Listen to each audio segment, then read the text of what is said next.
कितना धोसी है बाप रे बाप।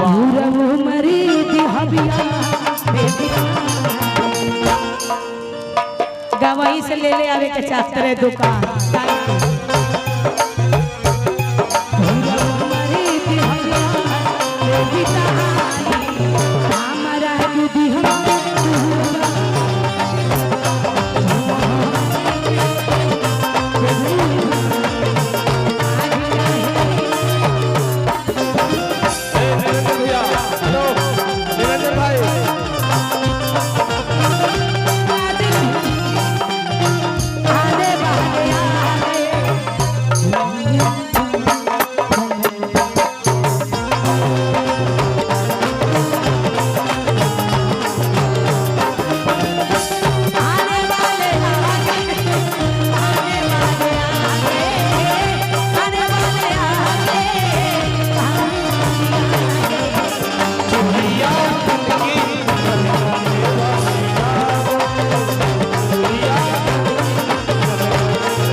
आइए प्यार दुलार इस महफिल से बना है। आज आपका सेवा करने में बहुत मजा मिल रहा है। इस महफिल में बैठे हमारे आदरणीय बहुत सारे गार्जियन नौजवान दोस्त साथी एक पुरस्कार मिला है, 1100 रुपए का पुरस्कार आया है। आदरणीय राय जी छत्तीसगढ़ की ओर से, हमारे आदरणीय राय जी, सही है ना, आदरणीय राय जी छत्तीसगढ़ के आन बान शान, हमारे गार्जियन की तरफ से 1100 रुपए का आशीर्वाद मिला है। मैं अपने गार्जियन का दिल से स्वागत करता हूं, उनको प्रणाम करता हूं। और आपके बीच ये गीत और संगीत का कार्यक्रम चल रहा है। 2 गीत का फरमाइश है। एक गीत आया है कि कमर से नीचे सड़िया, कौन सा, यही गाना ना, पहन के पेट के नीचे साड़ी, मारो जी, पहन के पेट के नीचे साड़ी। और भैया के जो फरमाइश बा, कौन गाना बोलने हुआ, हमार हो हमार ना भइलू, बहुत गाना आइल बा हो।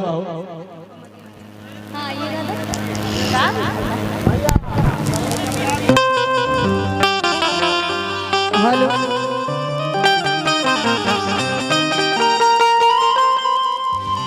हेलो कमरियों से पातर बोलो लूंगा हमार, कमरियों से